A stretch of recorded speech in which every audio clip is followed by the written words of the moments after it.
Except us. Except Rocky. Indeed. Is Prashana the producer today? I saw she like. Yeah, it's also her birthday. I thought it was yesterday. No, we're just all trying to hard today.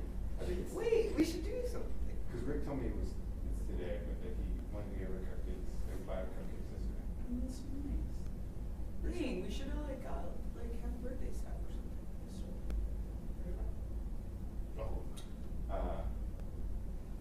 So I haven't had cabin food for the last 4 days. I've just been training all in my house, going crazy with drums. Dude, you asked if you could go to that shoot on Wednesday with me, and I was thinking about that Wednesday night, and I was like, dude, if you could come in on Wednesday and not done that drunk thing, you would have been stuck in that shoot. Well, I was telling Nate, I was like, I'm not superstitious. Everyone in the station, any station, right? This is reporters, photographers are superstitious. I'm never superstitious. That's why I talk openly. But like, literally, I always miss Rick. That was crazy. I was like, I'm never with Alexis, like never. I know. I'm never with her. And then that happened, and I was like, I was on the treadmill and I saw Avery. I was like, oh. And I saw you. I was like, what the? It's not even you. I'm supposed to be up here. Should be me. Imagine this is live. It's not. Thanks for the transcript notes. It's a live transcriber. Taxes. I'm making up. I shouldn't have to pay taxes. Get it before yesterday when JP was saying that he was saying something about, I don't know what he said. Oh, he's like, were you here when so-and-so was here? And then he was saying this girlfriend's been there since the beginning here, and I was like, that's why you should marry her. He's like, we're not going to openly say that out loud. And I was like, hey, he's going to propose. He's like, hey. That's funny.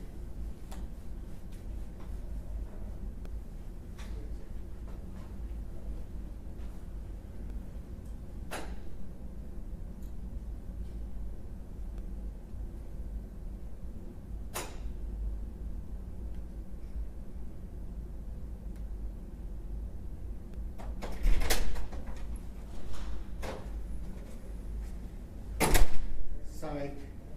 We really thought it was you?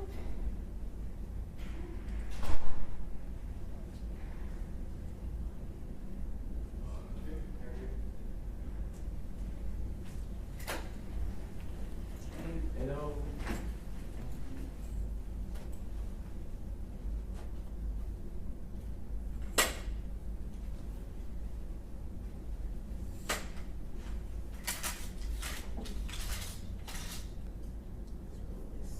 Is he in the building or is he? Yes, he's in the building.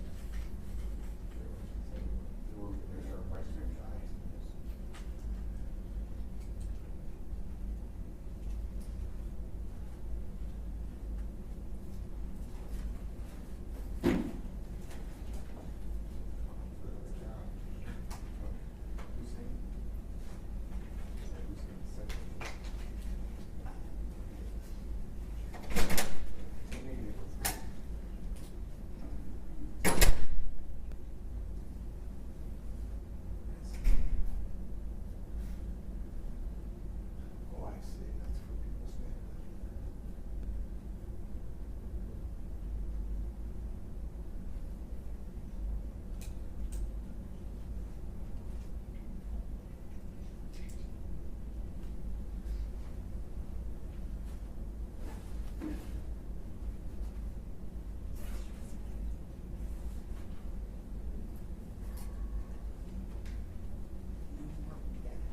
You guys done after this?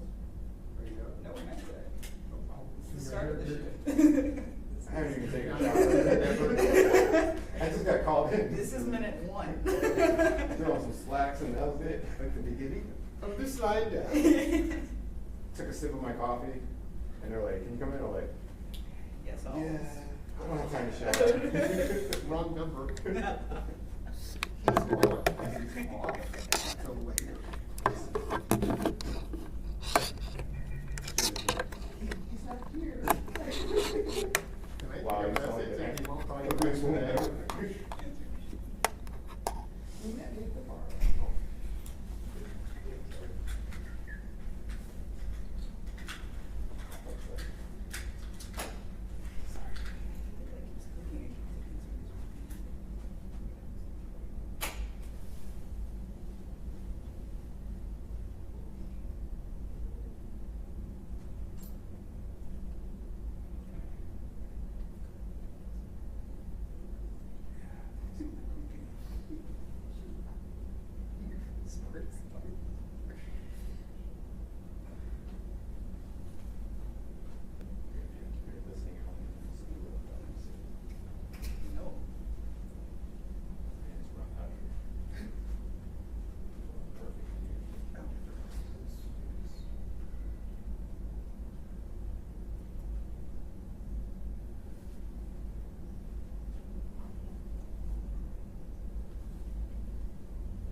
Larry. Good to see you, sir. Yes. You look warm. You look good and warm. Yeah. Okay, you got it. Happy to come, right? Yeah.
No.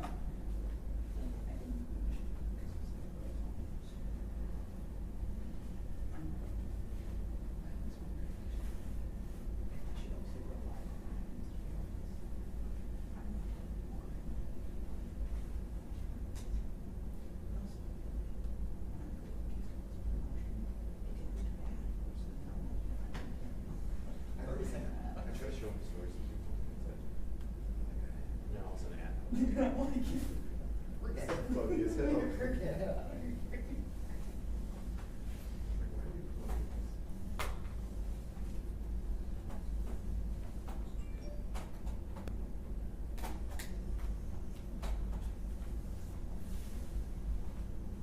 Because they lie. Just put it right there. Look at it. Kind of look at how they all the evidence come out of them.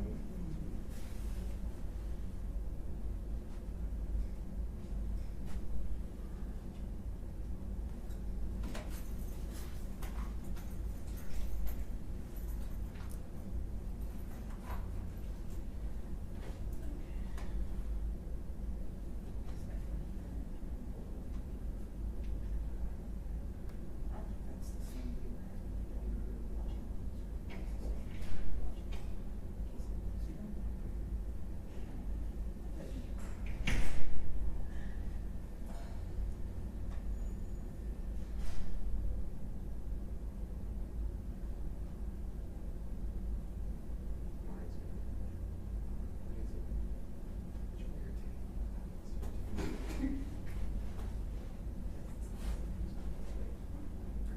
Just lay my hands out. Are you triggered? Is that what you were saying?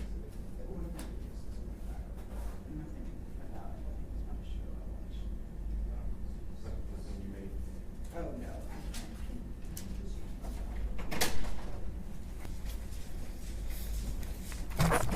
Good. Updates on two incidents. One, a pursuit last night that ended unfortunately in a custodial death.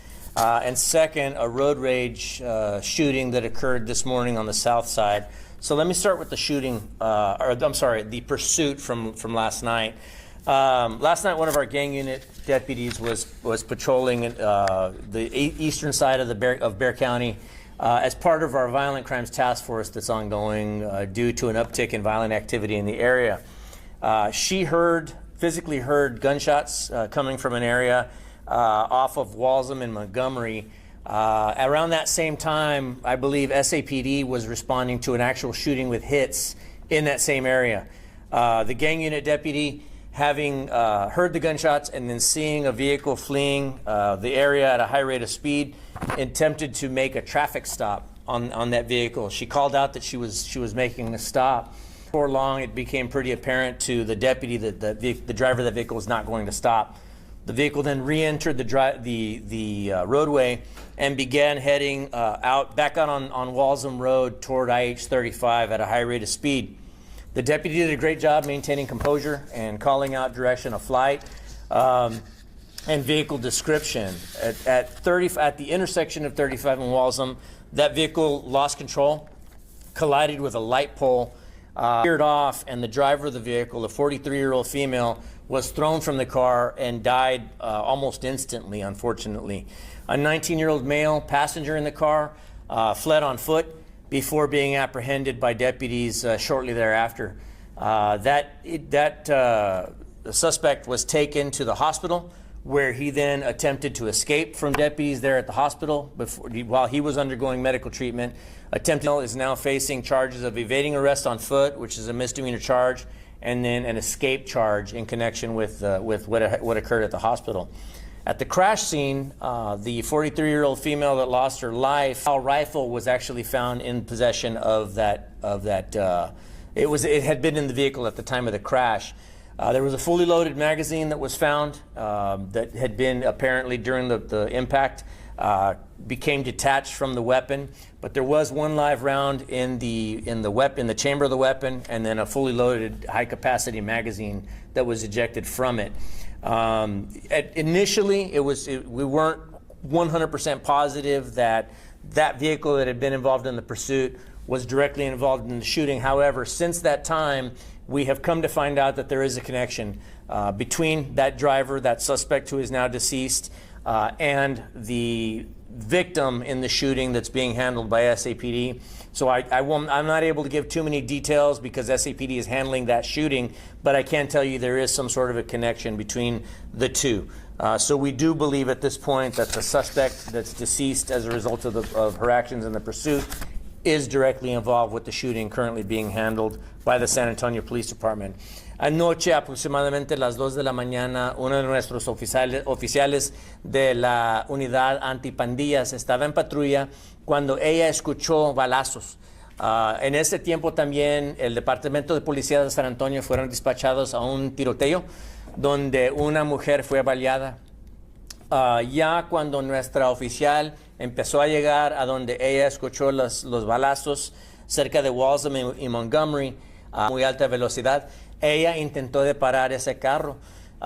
El carro entró a un estacionamiento de carros y no se paró, sino que entró para atrás para la calle Walsham, empezó a huir de la oficial a muy alta velocidad.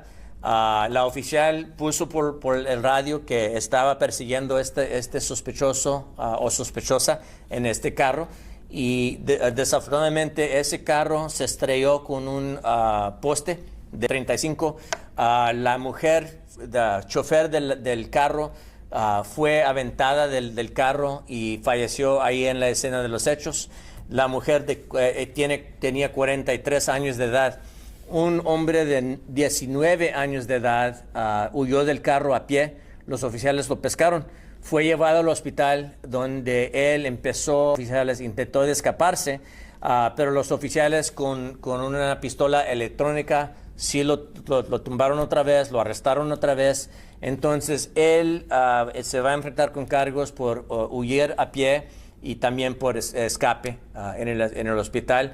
La mujer de 43 años de edad, sí se piensa que hay conexión entre ella y la víctima del tiroteo donde el Departamento de Policía están investigando este caso, pero sí sabemos que hay conexión. Entonces ahorita se piensa que ella estaba involucrada con el tiroteo ese donde una mujer encontró dentro del vehículo que chocó, se encontró que había un rifle estilo AK-47, que también el rifle fue aventado del carro, pero se piensa que es posible que ese rifle fue usado en el tiroteo que también están investigando. Ahorita tenemos 3 oficiales que están fuera del trabajo. Ahorita nosotros estamos siguiendo el proceso. Cuando tenemos una muerte bajo custodia, los oficiales están separados del trabajo, pero van a regresar en unos cuantos días a un trabajo administrativo mientras que nosotros manejamos la investigación. La oficial primaria que estaba involucrada es una veterana de 10 años en la agencia. Otro oficial de 2 años que estaba involucrado, él era el vehículo segundo, y otro tercer oficial que ahorita no tengo los años de servicio de él, pero se los podemos dar. One thing I neglected to give you guys earlier in English, I gave to them, is that we have 3 deputies now that are on administrative leave, in keeping with the way we typically handle custodial deaths and officer-involved shootings. Although this was not an officer-involved shooting, it's being handled along the same lines. And so in keeping with that process, they're on administrative leave. At a certain point, they'll be brought back to administrative duty, pending the outcome of the case. But at present, from what I saw, it appears that all processes and policies were complied with. But unfortunately, the suspect's actions are what led to her death and what brings us here today. Are there any questions for me? Does the arrested suspect have a criminal history and name? The 19-year-old? He does not have a criminal history. So at this point, I don't believe he's been magistrated yet, so I can't give you his name. But I do believe that there is blood relation between he and the deceased driver. She's 43. She has a slight criminal history. I believe she was arrested some years back, but it was dismissed. The case was dismissed. But other than that, I don't believe she's got a long criminal history at all. The driver or the person shot? The driver. The person shot, I don't know much about that person. I know that SAPD is investigating that. Did SAPD say that the 19-year-old is a shooting suspect? And could I get clarification on the driver? So I wouldn't be able to tell you which of those is considered a suspect in SAPD's case. All I can tell you is that they're suspects in the fleeing from custody, evading arrest is what we have them on. But as far as what they may be suspected of on the other end, that's going to be up to SAPD to determine. Entonces, la muchacha de 43 años la tiraron del carro. Ella fue aventada del carro, era la chofer. La puerta de ella se arrancó del carro cuando se estrelló con el poste, fue aventada del carro, no sabemos si tenía cinturón puesto, pero fue aventada del carro y desafortunadamente ella falleció ahí en la escena. Ella era la que manejaba. Ella era la chofer. Y el de 19 años es el que resistió primero. Sí, era el pasajero de él. Él era el pasajero de enfrente, salió del carro y intentó de huir a pie, pero los oficiales lo pescaron bien pronto. ¿Está recuperándose en el hospital? Ahorita no sé si él todavía está en el hospital o si ya lo trajeron para atrás, para acá, pero ahorita no puedo dar el nombre de él porque no he visto el juez todavía. Entonces ya después de ser magistrado con el juez, ya después podemos dar el nombre de él. Pero pensamos ahorita que ellos dos están relacionados, son parientes. Yo pienso que el pasajero y la chofer son parientes. ¿Y están relacionados con el tiroteo? Ellos tienen algo que ver nosotros ahorita pensamos que ellos tenían algo que ver con el tiroteo donde la mujer fue baleada, pero el departamento de policía, ellos se tienen que encargar poder averiguar qué. Well, the case was dismissed. I think it was from a couple of years ago, and I believe it was dismissed. And I don't recall what charge it was. I believe it was a burglary. But I'm not 100% positive on that. But that case was dismissed at that time in 2020. Are you able to release her name at this time? At this point, no, because I don't believe that she's been positively ID'd by the medical examiner. We believe we know who she is, but since I don't know, status on next of kin or if the ME is positively identified, I can't give that information yet. This morning about 9 a.m., our deputies received a call for a shooting in South Bexar County near Southside High School. Now, let me start by saying the school had nothing to do with the shooting. There was no involvement with the school. The school did go under temporary lockdown. I believe there was activities going on there. So they did a great job of shutting it down, but my understanding is that there was never a threat to the school. It was just because of the police action in close proximity to the school that prompted them to put it on lockdown. But what it appears that this morning, 2 vehicles were southbound on Roosevelt Avenue, and for some reason there was some sort of a traffic altercation. They started during that pursuit. Who were considering the suspect in this case, a person in a black Chevrolet SUV is all we have at this point, brandished a weapon toward the other vehicle. The black SUV that was continuing to chase the victim, who we consider to be the victim in this case. They were chasing the black SUV was chasing the victim vehicle southbound on Roosevelt. At a certain point, that victim vehicle struck a third vehicle, who, not knowing what was going on, just realized that he'd been sideswiped. Then also began engaging in the pursuit. So now we have 3 vehicles heading south on Roosevelt, chasing each other for various reasons. At a certain point, the 3 vehicles came to a stop. The third vehicle that was struck confronted the person that sideswiped him, and then I guess they started talking about what had occurred with what led to the pursuit and the crash. When the suspect, the black SUV, approached both, physically shot the victim of the shooting. So in other words, the second vehicle that had been originally involved was shot. He suffered a non-life-threatening wound. My understanding is it's soft tissue damage. That suspect then re-entered his vehicle and fled the scene. So at this point, we're in the process of trying to get a better description of that vehicle to put it out for you all. We're canvassing for video, canvassing for pictures, anything we might find. So hopefully you all will be able to help us get that information out and bring this person to justice. At this point, we're still trying to develop information on what was the original thing that set this off.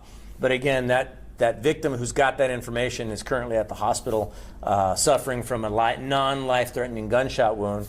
So I have no doubt we'll sort through. Entre las 9 de la mañana, nuestros oficiales fueron despachados a un reporte de una persona herida con un balazo.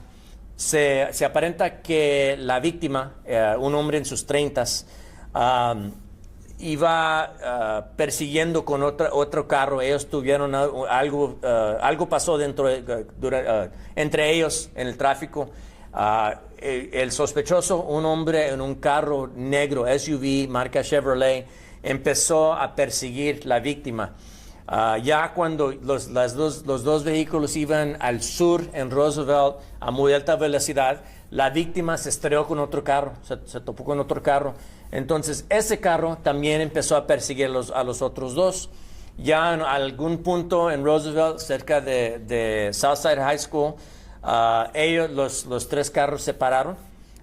El tercer chofer empezó a alegar con la persona que le pegó, o sea, la víctima. Ya el sospechoso se les acercó, sacó una pistola y valió a la víctima ahí en la escena. La víctima esa sufrió cuando menos una herida, que no es muy grave la herida, afortunadamente. El sospechoso ya en ese momento huyó de la escena de los hechos en su carro. Ahorita no tenemos mucha información tocante al sospechoso o el vehículo, pero nosotros ahorita estamos intentando sacar más información para dárselas a ustedes con las esperanzas que ustedes nos ayuden en identificar y arrestar el sospechoso. Any questions for me? La edad de la víctima. Está en sus 30s, el hombre.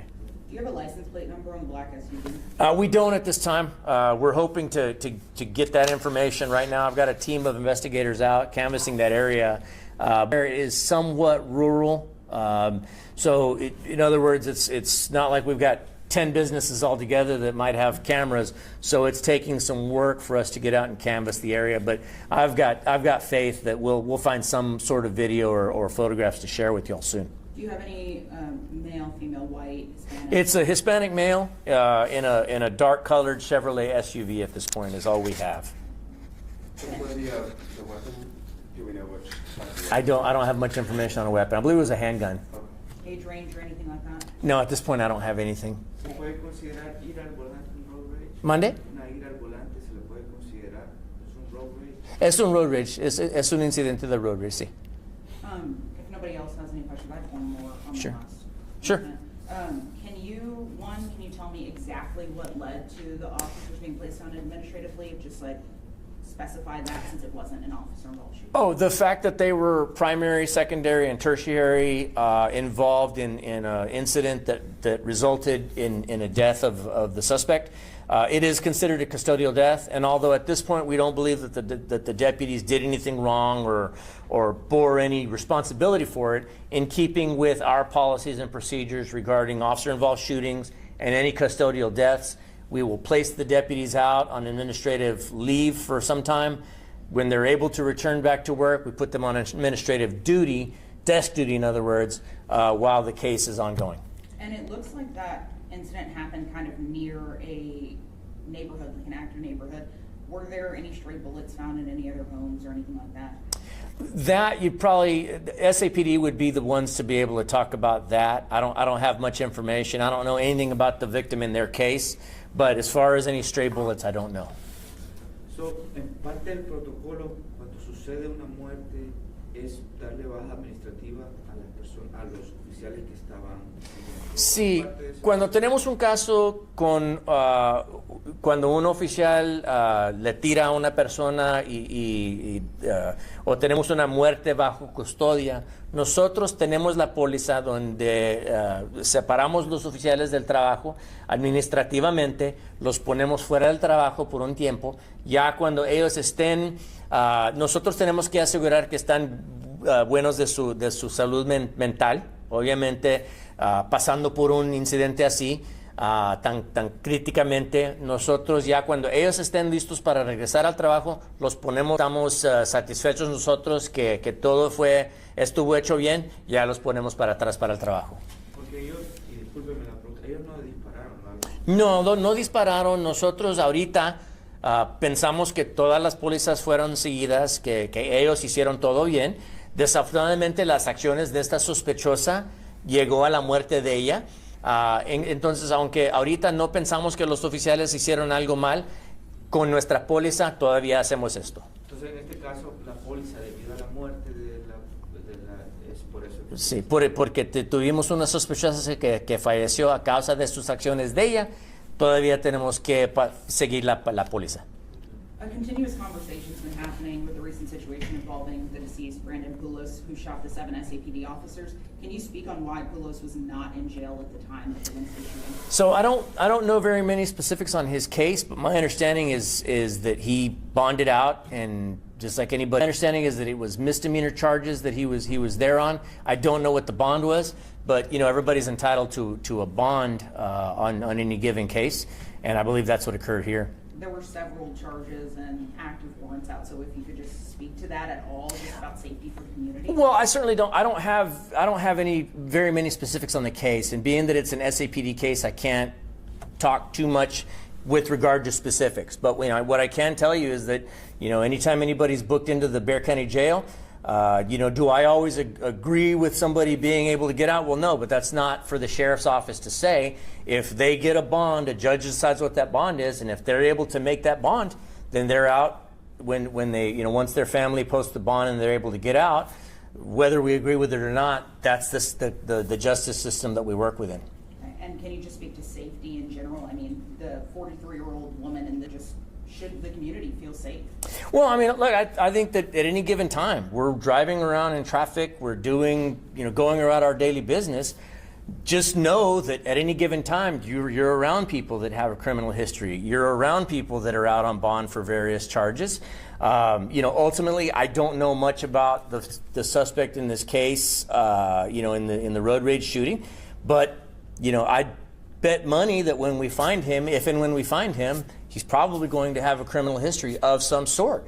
Just know that there are people out there that have very little regard for human life. They're not like you or I that care about human life. So if you find yourself in a road rage type situation, it's better to just turn the other cheek and go the other way. This business of exchanging hand gestures or even raising your arms in frustration at somebody could be construed as threatening in nature, and it may be just what provokes somebody to take violent action on you. So just know that at any given time, there's people like that out there. Not to mention, there's a lot of people that are armed out there, legally and illegally, and it's just best to go the other way, avoid the confrontation, and not end up in a situation like what we have today. And can we expect names or anything like that today? Any other details? That's the hope. Are you talking about, which case are you talking about on? All of them. Okay, all of them. Well, with regard to the custodial death, we're waiting on the medical examiner to make positive identification on that person, although we believe we know who she is. The ME's got to tell us. Once we get that, and once her next of kin is notified, absolutely we'll release her name. The young man, the 19-year-old, once he is magistrated, absolutely we'll release his name. In the case of the shooting, I don't know that, let me back up. The victim of SAPD's shooting, SAPD will have to give that name. That we're not going to be at liberty to discuss that one. On the road rage shooting, we'll give you whatever information we can.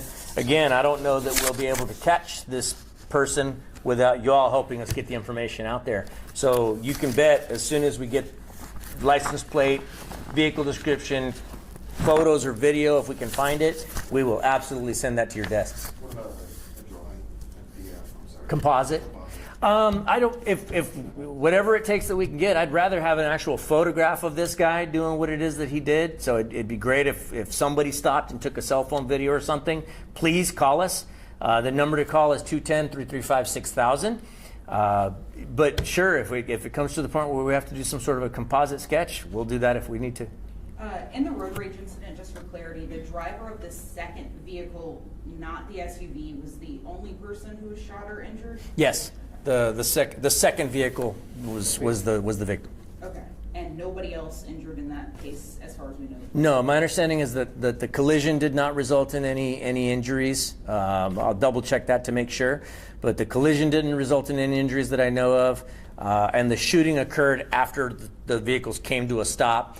I believe then when they came to a stop after They were at a stop. Were they at a stoplight that maybe had cameras at the intersection? I don't know where they stopped. I just know it was somewhere in the vicinity of the school, so the school went into lockdown. But again, hopefully we'll know more as the day progresses. It's still just a couple hours since it happened, and I've got investigators out there canvassing the area now. Entonces, el de SAPD con el de aquí es en la madrugada y el de la mañana es totalmente diferente. Sí, son dos diferentes incidentes, pero ya que estamos aquí dando información, el tiroteo, la mujer baleada pasó aproximadamente a las 2 de la mañana. Este incidente pasó aproximadamente a las 9 de la mañana. ¿Podría hablar sobre un caso sobre los tráfico humano de Ubalde, algo diferente que se ve esta semana sobre Abelardo Herrera? De Abelardo Herrera, ya. ¿Puedo juntarme con mi oficial por un ratito para sacar unos detalles y luego ya me regreso? Okay. He was actually asking me about information on a human smuggling case that we worked on as well. If I can just leave and get some details on that, I'll come back and I'll talk about that as well. If any of y'all want to stick around for it, feel free. I'll be right back. If not, thank you for coming in for this one.